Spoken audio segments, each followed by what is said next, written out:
반갑습니다. 태풍이 동쪽으로는 많이 와서 지금 물이 홍수가 나고 피해가 좀 있는 것 같아요. 근데 원주는 시원한 바람으로 바뀌어가지고 아침에 앞뒤로 창문을 여니까 벌써 가을이 왔나 싶습니다. 또 입추도 지났고 때가 되면 절기가 오는 것 같아요. 우리가 아무리 조바심을 내도 때가 돼야 찬바람이 부는 것 같습니다. 또 하나님은 어김없이 때가 되면 우리에게 은혜를 베풀어 주시는 줄로 믿습니다. 오늘 이 시간에도 우리의 예배의 자리로 나왔기에 오늘 또 하나님께서 허락하시는 은혜가 새롭게 준비되어 있는 줄로 믿습니다. 그 은혜가 오늘 풍성히 누려져서 말씀이 가리키는 방향대로 삶이 조정되는 은혜가 있기를 주여 축복합니다. 계속해서 느헤미야 말씀을 보고 있습니다. 이 느헤미야 말씀을 보니 이제 6장으로 넘어가면서요, 성벽이 어느 정도 완공이 되었습니다. 다 성벽을 세웠고 이제 문짝만 남았다고 느헤미야가 이렇게 가르쳐주고 있습니다. 이제 거의 다 공사가 마무리됐고요, 성벽도 완공이 되어 갑니다. 그런데 이때 또 위험이 발생되는 거예요. 이제 그들을 늘 방해했던 세력들이 조금씩 움직이기 시작합니다. 예전에는 그 성벽을 세우는 사람들을 향해서 손가락질하고 조롱하고 비난해서 사람들로 마음으로 낙심케 하고요, 또 어떤 때는 무기를 들고 와서 밤에 와서 막 노략질을 하고요. 그래서 이 느헤미야가 백성들과 함께 한 손에는 무기를, 한 손에는 연장을 들고 계속 경계를 늦추지 않고 공사를 하게 만들었다는 것이죠. 끊임없이 도전해 왔는데 오늘은 그렇게 하지 않고 아주 친절하게 다가왔다는 것이에요. 친절하게 다가와서 조용한 말로 우리가 서로 만나자 이렇게 얘기합니다. 네가 지금 되게 위험해졌어. 사람들의 소문이 이렇게 퍼졌어. 이게 아마 왕에게 저 바사 왕국의 왕에게까지 들리면 네가 너무 위태로울 것 같아. 그러니까 우리 너 좀 위험해졌으니 좀 숨자. 그것도 하나님의 거룩한 성전에 가서 좀 숨자, 이렇게 얘기하는 것이죠. 어떻게 보면 초대처럼 들려요. 그리고 어떻게 보면 염려해 주는 말처럼 들립니다. 그리고 성전으로 가자 하니 신앙적인 권면처럼 들리기도 합니다. 그런데 그들의 어떤 제안의 목적은 느헤미야를 넘어뜨리고 이 성벽을 세우는, 공동체를 세우는 이 일을 끝까지 회방하고자 했다는 것입니다. 우리가 하나님의 일을 하다가도 비슷한 목소리를 만날 때가 있습니다. 때로는 노골적인 악한 말보다 그리고 악한 회방보다 때로는 좋은 말과 필요한 일과 신앙적인 말이 우리를 더 쉽게 흔들리게 할 때가 있다는 것이죠. 그래서 오늘 우리에게 필요한 것은요, 어떤 말씀에 순종하는 힘도 필요하지만 우리의 상황을 보고 이것이 정말 하나님께로부터 왔는지 영적인 분별력을 갖추는 게 너무나 중요하다는 것입니다. 그리고 오늘 본문은 그 분별력이 기도와 말씀에 대한 순종에서 자라날 수 있다는 것을 보여주고 있습니다. 그래서 오늘 말씀의 제목처럼 기도하는 사람은 흔들리지 않습니다, 이 말씀이 여러분들 삶 가운데 누려지기를 주의 이름으로 축복합니다. 우리 옆 사람과 한 번 더 인사하겠습니다. 기도하는 사람은 흔들리지 않습니다. 흔들리지 않아요. 어떤 사람들의 누구의 말에도, 어떤 상황에도 내가 꿋꿋하게 설 수 있는 것은 기도하는 사람일 때, 기도하고 있을 때 하나님께서 붙들어 주신다는 것입니다. 성벽이 거의 완성된 순간이 오히려 긴장을 늦출 수 있습니다. 예전에 고 하일성 위원이, KBO 저 야구 해설위원이 늘 제가 이렇게 야구를 보면 그런 얘기를 하더라고요. 위기 다음에 찬스, 찬스 다음에 위기, 꼭 그렇게 말씀하시더라고요. 그러면서 이 이야기가 야구의 경기뿐만 아니라 우리도 마찬가지인 것 같습니다. 다 된 것 같고 잘 된 것 같을 때 그때 위기가 찾아온다는 것이죠. 그렇기 때문에 우리는 끝까지 기도해야 된다는 거예요. 끝까지 깨어 있어야 한다는 것입니다. 하나님께서 맡기신 일을 시작하는 것도 중요합니다. 그러나 마지막까지 지키며 완성하는 것은 더 중요합니다. 그 완성할 때 비로소 믿음의 순종이다라고 얘기할 수 있는 것이죠. 그래서 오늘 본문을 통해서 우리는 세 가지를 좀 살펴보려고 합니다. 첫 번째는요, 사명에 집중한 사람은 내려가지 않는다는 것입니다. 어디서부터 내려가지 않냐면 사명의 자리에서부터 내려가지 않는다는 거예요. 그리고 두 번째는 말씀을 붙든 사람은 사람들의 말에 흔들리지 않는 것입니다. 사람들이 뭐라 하든지 좋은 말이든 나쁜 말이든 자기가 해야 될 일을 꿋꿋하게 해나간다는 것입니다. 그리고 세 번째는 그렇게 사명에 순종해 보니 분별력이 주어지더라라는 것입니다. 순종하는 사람에게 분별력이 주어진다는 거예요. 분별력이 있어야 순종할 수 있는 것이 아니고요, 순종할 때에 비로소 우리가 일어나는 일들이 무엇인지 알게 된다는 것입니다. 오늘 본문의 배경을 보면요, 느헤미야 5장에서 보면 느헤미야는요 총독의 녹을 받지 않고 있었어요. 백성을 섬기면서 자기의 유익을 얻을 수 있는 좋은 기회였음에도 불구하고 관행을 따르지 않고 나는 하나님을 경외함으로 이전의 총독들과 같이 난 똑같이 하지는 않겠다라고 고백했습니다. 그러면서 6장에서는 이제 성벽이 다 끝나가는 것이에요. 그런데 산발랏, 게셈, 도비야, 사마리아 총독이었고요, 아라비아 사람이었고요, 암몬 사람이었어요. 사방에서 예루살렘을 회유로, 또 좋은 말로, 또 핍박으로, 비난으로, 또 외교력으로 계속 방해를 하고 압박해 왔습니다. 특히 도비야는요 유다의 귀족들과 사돈까지 맺었어요. 사돈까지 맺어서 편지를 주고받고 있었고, 느헤미야와 민장들이 무슨 일을 하는지 다 소식을 듣고 있었다는 것입니다.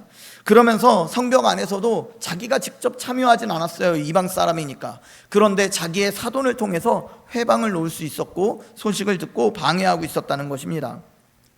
자, 이들의 성벽 건축을 막으려 한 이유는 성벽이 단순한 건축물이 아니었기 때문이에요. 예루살렘 성 하나 세우는 게 다는 아니라는 것이죠. 그것이 세워지면 하나님의 백성들이 다시 힘을 얻고 규합하고 마음이 하나 되고 자신들만의 힘을 가질 수 있기 때문입니다.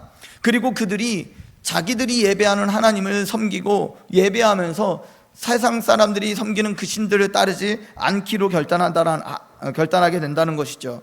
그러니까 대적은 이 예루살렘 공동체가 회복되는 것을 제일 싫어했기에 이것을 방해하려고 했다는 것입니다. 어떤 일이 있어도 예루살렘 공동체가 회복되고 한마음 되는 것을 절대 바라지 않았다는 것이죠. 오늘 우리에게도 다시 세워야 될 성벽이 있습니다. 교회 공동체일 수도 있고요, 가정 예배일 수도 있고요, 우리의 예배, 각 개인의 예배의 자리일 수도 있고요, 또 헌금 생활일 수도 있고요, 봉사의 직무일 수도 있습니다. 그랬을 때 우리의 삶의 리듬이 흐트러질 때 신앙의 자리는 조용히 무너지기 시작하는 것이죠. 그러나 그 자리를 다시 세우려 할 때 들려오는 소리도 있습니다. 헌금 생활 다시 하려고 그러면 잘 생각해봐, 형편을 잘 생각해봐, 얼마나 이거 헌금하고 나면 얼마나 쪼들리겠어 할 수 있거든요. 요즘에 우리 아이들 교육비가 얼마가 들어가는데 하는 마음의 소리가 들릴 수도 있고요, 기도하는 자리로 나아가려고 하면 또 마음의 여러 가지 형편에 다른 소리들이 있을 수 있고요, 봉사의 직무를 끝까지 감당하려고 그러면 주변에서도 이제 좀 내려놔, 다른 사람 좀 하게 하면서 꼭 나를 위하는 말처럼 들리기도 하더라는 것입니다. 우리의 성벽은 지금 어떤 상태이냐라는 것이죠. 우리가 갖춰야 될 신앙의 모습 중에 또 하나님의 우리의 신앙을 갖추고 있는 이 틀 안에 무너진 성벽이 무엇이냐라는 것입니다. 이 시간은 무너진 자리를 정죄하기보다 무너진 걸 발견했다면 다시금 그 빈자리에 우리의 성벽의 돌을 이렇게 다시금 쌓아서 회복해 나가자라는 것입니다. 여러분들이 이것도 안 하고 저것도 안 하고 이것도 잘못됐고요 이렇게 하는 것이 아니라 이제 발견됐다면 그때부터 하나님의 새로운 은혜가 또 있는 줄로 믿습니다. 지나간 일이 어떠하든지 오늘 새롭게 발견되는 것이 있으면 하나님께서 거기부터 다시 일을 시작하시는 줄로 믿습니다. 그래서 무너진 성벽이 다시금 세워지는 기도의 자리가, 예배의 자리가, 헌금의 자리가, 봉사의 직무가, 가정 안에서의 예배의 자리가, 직장 안에서의 신앙적인 모습의 자리가, 또한 정직히 일할 수 있는 그 자리들이 회복되는 은혜가 있기를 주 여러분 축복합니다. 그래서요, 짧은 기도라도 다시 시작하고 예배의 시간을 다시 구별하고요, 하나님께서 맡기신 한 가지 책임에 충성하시기 바랍니다. 그러면 그 작은 순종이 무너진 성벽을 다시 세우는 그 초석이 될 줄로 믿습니다. 그래서 오늘 본문으로 들어가 보면요, 1절부터 4절까지 말씀을 보면 이렇게 정리될 수 있습니다. 사명에 집중한 사람은 내려가지 않는다라는 것이에요. 내 사명, 즉 내가 하는 일이 무엇인지 의미를 알고 그것을 감당하는 사람은 그 자리에서 벗어나지 않는다는 것입니다. 우리 2절 말씀 우리 한번 같이 읽어보겠습니다. 2절, 산발락과 게셈이 내게 사람을 보내어 이르기를 오라 우리가 오노 평지의 한 촌에서 서로 만나자 하니 실상은 나를 해하고자 함이었더라. 아멘. 자, 산발락과 게셈은 느헤미야에게 오노 평지에서 서로 만나자고 했어요. 오노 평지가 어디냐면요, 좀 이 예루살렘 성에서 좀 떨어진, 좀 거리가 있는 곳이었어요. 그러나 성경은 그 속뜻을 분명히 발표해 주고 있는데요, 그렇게 제안한 이유가 실은 느헤미야를 해하고자 함이었다, 목적을 밝히고 있습니다.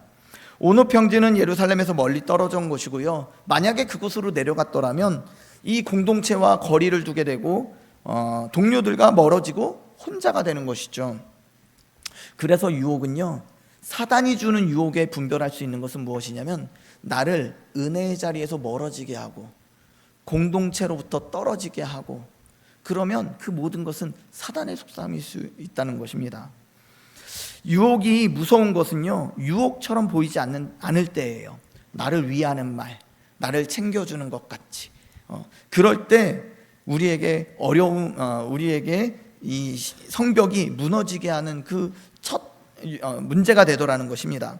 느헤미야는 상대의 속셈을 길게 분석하거나 그 당시에 알아차리지는 못했습니다. 오직 나의 사명을 분명히 알았기에, 내가 지금 이 공사를 멈출 수 없기에 내가 이제 큰 역사를 하니 내려가지 못하겠습니다 라고 얘기한 거예요. 그것이 나를 음해하려고 하는 음모가 있었다는 걸 알아서가 아니라 그냥 자기가 해야 될 일에 충성하다 보니 그 음모를 거절할 수 있었다는 것입니다. 그러니까요, 분별력은 상대를 알아야만 분별되는 것이 아니에요. 꼭 모든 현상을 다 파악해야만 알아지는 것이 아닙니다. 진정한 분별력은요, 나에게 집중하는 거예요. 내가 하나님께 무엇을 맡았는지 아는 데서부터 시작한다라는 것입니다. 내가 지금 무엇을 해야 될지 아는 데서부터 분별력이 시작된다는 것입니다. 이 일이 옳은가, 저 일이 바르게 된 것인가, 이게 성경적으로 맞는가를 따지기 이전에 나는 지금 이 일을 하는 것이 맞는가, 내가 지금 해야 될 일은 무엇인가를 돌아보면서 분별할 수 있다는 것이죠.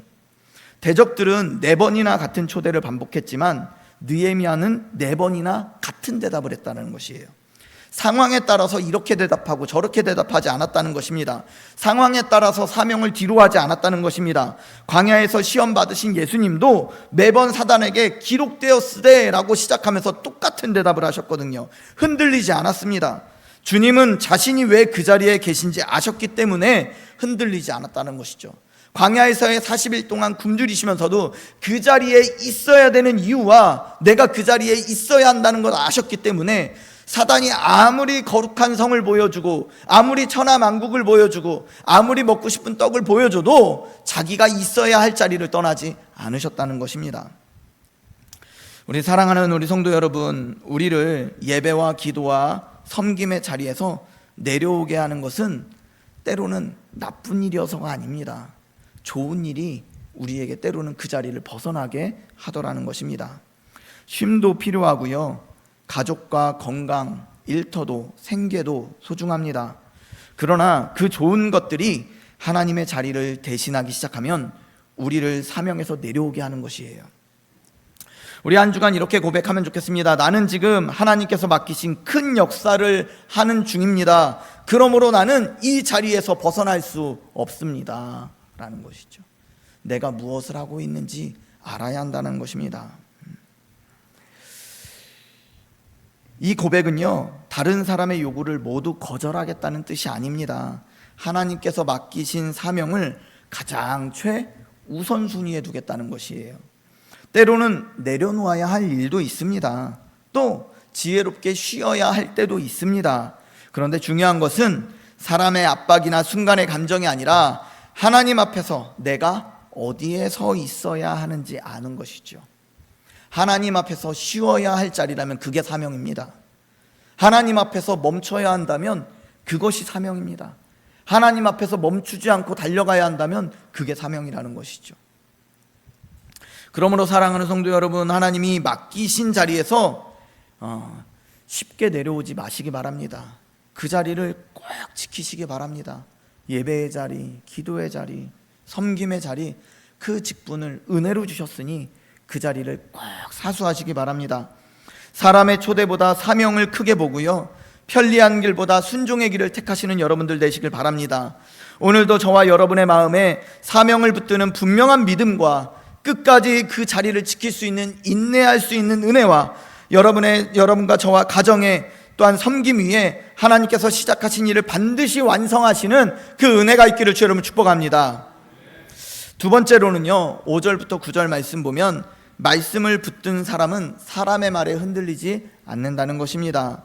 우리 5절 말씀 우리 같이 한번 읽어보겠습니다. 시작. 산발랏이 다섯 번째는 그 종자의 손에 봉하지 않은 편지를 들려 내게 보냈는데, 아멘. 자, 4번 거절당한 산발랏은 또 다른 음모를 꾸밉니다.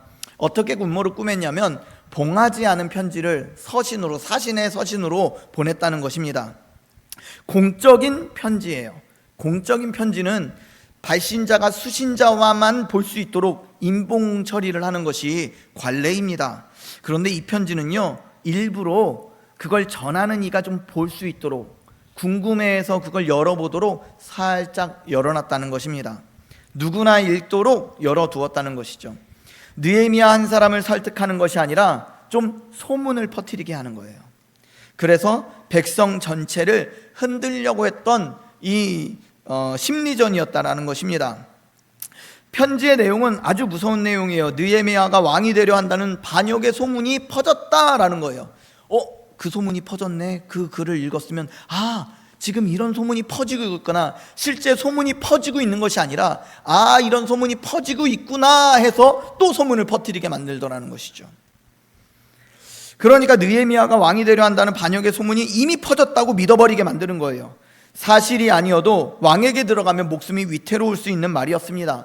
그런데 산발랏은요, 협박한 뒤에 지금 분위기가 이래, 사람들이 지금 이래, 이거 이렇게 되고 있어, 그러니까 우리가 회의 좀 합시다, 나랑 의논 좀 합시다. 여지껏 반대하던 그 사람이 내가 당신 지금 이거 되게 위험해졌어, 그러니까 느헤미야 나랑 얘기 좀 합시다 라고 부른 거예요. 두려움을 만들어 놓고 자신이 그 두려움을 해결해 줄 사람처럼 행동하고 있다는 것입니다. 그때 느헤미야는 이 반응이 어땠냐면요, 느헤미야는 그 사람에게 산발렛에게 길게 해명하지 않았다는 거예요. 그러면서 뭐라고 얘기하냐면, 네가 말한 바 이런 일은 원래 없어, 그건 네 마음에서 지어낸 것이라고 짧고 분명하게 대답한 뒤 더 이상 신경 쓰지도 않고 상대하지도 않고 다시 성벽으로 올라가서 자기 일을 했다는 것이에요. 대적이 노린 것은 느헤미야의 기분이 아니라 그의 마음을 망쳐버리려고 했던 거 아니라 정작 궁극적으로 그가 하는 일을 못하게 만들려고 했던 것이죠. 소문을 통해서 두렵게 하고 그 사람을 피곤하게 해서 역사를, 그 공사를 중단시키려 했다는 것입니다. 우리도 인생을 살다 보고 신앙생활을 하다 보면 억울한 말을 들을 때가 있습니다. 상처를 받으면 예배가 싫어져요. 그리고 서운한 마음이 들면 봉사하기가 싫습니다. 그리고 낙심이 되면요, 기도도 안 나와요. 그래서 그 자리를 벗어나게 될 때가 있다는 것이죠. 소문은 마음을 빼앗아서요, 내가 있어야 할 자리에서 벗어나게 하더라는 것이죠. 계속 해명하다 보면 하나님께서 맡기신 일보다 사람들의 반응을 더 주목하게 되고 그것에 더 크게 보게 되더라는 것이죠. 느헤미야는 자신을 변호하는 데 인생을 소모하지 않았습니다. 그리고 사실을 분명하게 말한 뒤 하나님께 맡기고 하나님 저 사람 처리해 달라고 하고 자기는 자기 일을 했다라는 것이에요. 그러니까 대적이 원하는 것은 우리가 하는 일을 멈추게 하는 것이었잖아요. 그러니 자기는, 느헤미야는 그냥 내 할 일을 하기로 결정한 것입니다. 그러므로요, 모든 말에 일일이 대응할 필요는 없습니다. 하나님 앞에서 옳은 길이라면 짧게 정리하고 하나님이 다스리도록 놔두시고 우리는 우리 해야 할 일을 우리의 손을 다시 움직이면 된다는 것입니다. 느헤미야는 사람에게는 짧게 대답했지만 하나님께는 또다시 기도했어요. 그러면서 이렇게 대답합니다. 이렇게 기도합니다. 그러나 이제 내 손을 힘있게 하옵소서. 하나님 저들을 징벌하여 주옵소서. 하나님 저들을 징계하여 주옵소서라고 하지 않고 짧게 말하고 이제 내가 할 일을 계속할 수 있게 우리의 손을 힘있게 하여 주옵소서라고 했다는 것이죠. 오늘 이 기도가 오늘 본문의 핵심입니다. 그의 영적인 민감성은요, 예민해서가 아니죠. 타고남도 아닙니다. 기도하는 사람에게 하나님께서 주시는 선물이에요. 영적인 분별력은, 영적인 민감성은 타고나야 되는 것이 아니라 기도하는 사람에게 부어주시는 은혜라는 것이죠.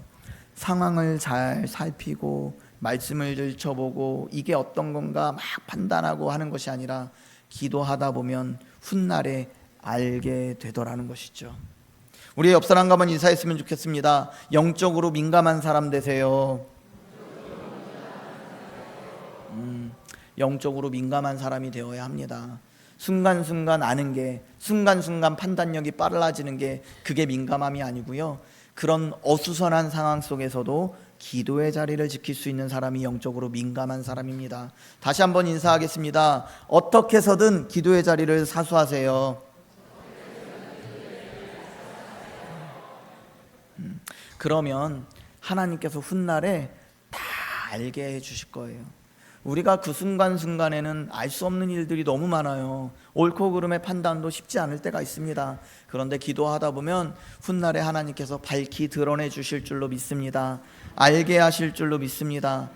느헤미야도요, 그게 음모였다는 사실을 그게 바로 알았던 게 아니라 그냥 자기 일을 하다 보니 나중에 사람들이 사실은 이거 음모였어요, 사실은 이런 소문을 퍼뜨렸어요 하고 알려주더라는 것이죠. 제가요, 예전에 코로나 때 이제 코로나 끝물에 이제 청년부를 맡고 있으면서 수련회를 가야 되겠더라고요. 수련회를 갔다 와야 되는데 문제는 청년부 수련회가 중고등부 수련회 바로 뒤에 있었거든요. 근데 중고등부 수련회를 가서 중고등부 전도사님이 코로나가 이게 감염이 된 거예요. 그래서 증상이 나타나서 이 키트를 해보니까 바로 이 증상이 나온 거죠. 그래서 하루 하고 그 다음날 이 중고등부 수련회가 철수를 해버렸어요. 그러니까 하루만 하고 하룻밤 자고 2박 3일을 했는데 하고 온 거예요. 그래서 저는 사실 신경을 안 썼거든요. 신경 안 쓰고 저는 그냥 수련회를 준비하고 계속 기도하고 그러고 있었거든요. 그래서 이제 청년부 수련회를 가게 됐어요. 갔다 와서 하나님이 정말 많은 은혜를 주셨어요. 갔다 온 사람들은 다 봉사하러 간 사람들까지도 은혜를 받고 왔어요. 그리고 와서 나중에 저한테 들리는 얘기들이 있는 거죠. 뭐였냐면, 저 목사님 좀 말려봐라.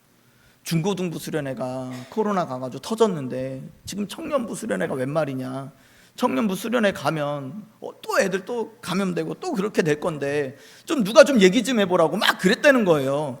근데 저한테는 딱 한 명만 물어보시더라고요. 목사님 어떻게 생각하세요? 그래서 에이, 기도하고 가는 거죠. 하나님이 지켜주실 줄 믿습니다. 그게 이제 한참 진행될 때가 아니고 좀 후반이었거든요. 그러니까 이제는 뭐 코로나 걸려도 많이 변형돼서 막 쓰러지기보다는 좀 약 먹고 버티면 될 것 같아요. 그러니까 우리가 마스크 쓰고 주의해서 은혜 받는 자리를 포기하지 맙시다. 그리고 이제 한마디 했거든요. 근데 알고 봤더니 저한테 말하고자 했던 분들이 당회 장로님들서부터 권사님들이 그분한테 좀 가서 얘기 좀 해보라고 엄청 시끄러웠다고 하더라고요.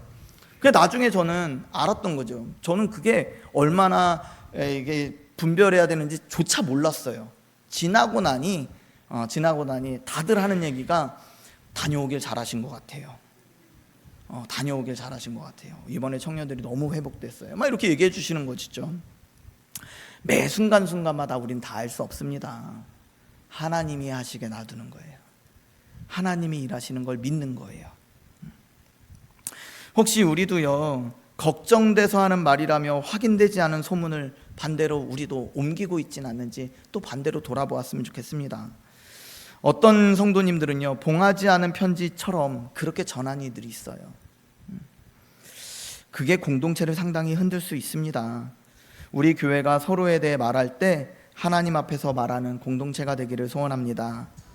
듣는 사람은 모든 말에 끌려가지 말고 말하는 사람은 모든 말을 사랑과 진실로 점검하시기를 주의 이름으로 축복합니다. 그래서요, 사람의 말이 여러분들의 손을 멈추게 하지 못하게 하셔야 합니다. 들은 말은 하나님께 가져가고요, 필요한 말만 지혜롭게 분별해서 다시 기도와 섬김의 자리로 나아가셔야 합니다. 주님께서 상한 마음을 위로하시고 여러분들의 손을, 저의 또한 손을 또 힘있게 하실 줄로 믿습니다. 어떤 소문과 비난 앞에서도 믿음의 일을 끝까지 감당하시기를 주의 이름으로 축복합니다.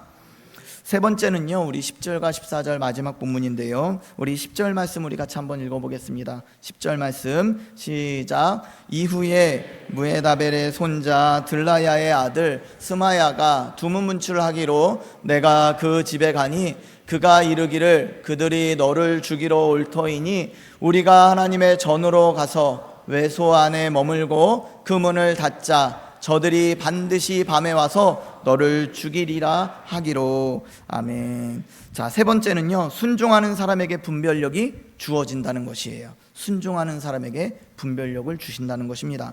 세 번째 공격이 제일 위험했어요. 사실은 암살 시도였거든요. 스마야는 이 느헤미야에게 하나님의 전으로 가서 성전 안에 머물자고 이렇게 권했습니다. 원래 성전은 제사장만 들어갈 수 있어요. 느헤미야는 제사장이 아닙니다. 그런데 네가 목숨을 구해야 하니 성전 안에 가서 아무도 못 들어오는 그 성전에 들어가서 숨자, 이렇게 얘기하는 거예요. 그 장소는 거룩하고요, 말하는 사람은 선지자로 여겨졌던 사람이에요. 목적은 생명을 지키는 일이었습니다. 선지자라고 여겨지는 사람이 우리 성전에 들어가자라고 느헤미야를 꼬신 거죠. 그러니까 어찌 보면 너무나 신앙적으로 들렸어요. 당신이 살아야 이 공사를 완공할 수 있지 않겠냐고, 사명을 생각하라고, 공동체를 생각하라고, 백성을 생각하라고, 지금까지 한 공사가 아깝지도 않냐고 이렇게 위협을 했던 것이죠. 그러나 대적은 때로 위협만 아니라, 비난의 말만 아니라, 핍박적인 말이 아니라 교회의 언어를 입고 들어온다는 것입니다. 때로는 성경을 인용하고 하나님의 이름을 말하지만 실제로는 우리를 하나님께서 맡기신 자리에서 이탈하게 하려고 하는 말들일 수 있다는 것입니다. 느헤미야는 이렇게 대답했습니다. 나 같은 자가 어찌 도망하리요? 나는 들어가지 않겠습니다. 들어가지 않겠는 이유는 성전이고 나에게 금지된 곳이기 때문이었다는 것입니다. 그는 아직 스마야가 매수되었다는 사실을 전혀 몰랐어요. 먼저 상대의 정체를 확인한 뒤 거절한 것이 아니라는 것입니다. 하나님의 규례에 어긋나니 하지 않겠다고 다짐한 것이죠. 또 총독이라는 이유로 성소에 들어가 목숨을 지킬 수도 없었습니다. 자신의 안전보다 하나님의 말씀에 순종하는 것이 먼저였다고 느헤미야는 여겼던 것입니다. 그리고 그 뒤에 그런 일이 있은 이후에 느헤미야가 깨닫게 된 것이 스마야를 보낸 이는 하나님이 아니라 도비야였구나, 대적자들이었구나 라는 걸 깨닫게 되었다는 것이죠. 알게 되었다는 것입니다. 순서가 중요한 것이에요. 분별한 다음 순종하는 것이 아니라 순종했더니 분별하게 되었다는 것입니다. 요한복음 7장 17절에서도 주님은 하나님의 뜻을 행하려면 그 교훈이 하나님께로부터 왔는지 알게 된다고 말씀하고 계십니다. 우리는 하나님의 뜻이 확실해지면 순종하겠습니다 라고 할 때가 너무나 많아요. 그러나 분별력은요, 머리로 분석해서 얻는 능력이 아닙니다. 분별력은 말씀에 먼저 순종하는 삶에 그 하나님께서 더해 주시는 선물이다라는 것이죠.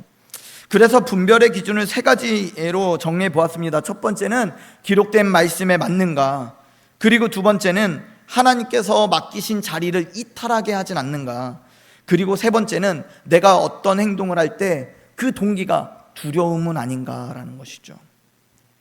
성령님은요, 우리를 두렵게 만들어서 일하게 하시는 분이 아니시라는 것입니다. 그거 하지 않으면 안 될 거야, 기도하지 않으면 망할 거야, 기도하지 않으면 병이 도질 거야, 이건 하나님의 역사가 아닙니다. 하나님의 인도는요, 말씀 안에서 능력과 사랑과 절제와 평안으로 나타나는 거예요. 하나님은 협박해서 만약에 우리를 구원하시고자 하셨다면 하나님은 꿈에 나타나서서 너 교회 가야 돼 라고만 해도 우리는 막 겁먹고 올 거예요. 그런데 하나님은 사랑의 하나님이시거든요. 기다려주시고 그 사람이 스스로 깨달을 때까지 참아주시고, 정말 졸려 죽겠는 그 목사의 설교가 한마디가 들려서 다시 예배의 자리로 오기도 하고 하더라는 것이죠. 하나님도 답답하실 거예요. 저 같은 목사 쓰셔가지고 성도들 바꿔가시려면 참 답답하실 거예요. 근데 하나님이 저도 기다려주시고 여러분도 기다려주신다는 사실을 기억하시기 바랍니다. 두려운 게 아니에요. 아, 나도 회복하고 싶다. 아, 나도 좀 예배 드리고 싶다. 아, 나도 기도 좀 해보고 싶다라는 마음이 올라올 때까지 하나님은 기다려주시더라는 것이죠. 그 자원하는 마음이 요만큼 올라올 때 주변의 공동체를 들어서 잡아주시는 거예요. 그거 하면 안 돼. 그거 하면 무슨 일이 생길 거야. 이 사단의 소리를 꼭 봉하지 않은 편지로 계속 전하시는 분들 계시다면 깨달으시고 내 입술을 잠그시기를 또 바랍니다. 좋은 소식, 사람들을 세우는 소식, 또 사람들을 평안해주게 해주는 그런 소문을 퍼뜨리는 우리 성도님들 되시기를 주의 이름으로 축복합니다. 오늘날 우리를 성벽에서 내려오게 하는 것이 꼭 노골적인 죄만은 아니라는 것입니다. 때로는 편리함이, 익숙함이 예배와 사명을 대신하는 순간 우리는 스스로 하나님께서 맡기신 자리에서 내 발로 내려오게 되더라는 것이죠. 자진해서 내려오게 되더라는 것입니다. 신앙은 내가 편한 방식으로 하나님을 대하는 일이 결코 아닙니다. 하나님께서 부르신 자리를 지키는 것이 진정한 순종이라는 것입니다. 혹시 이 정도면 됐다는 마음으로 예배와 섬김을 가볍게 여기진 않는지 돌아보시기를 바랍니다.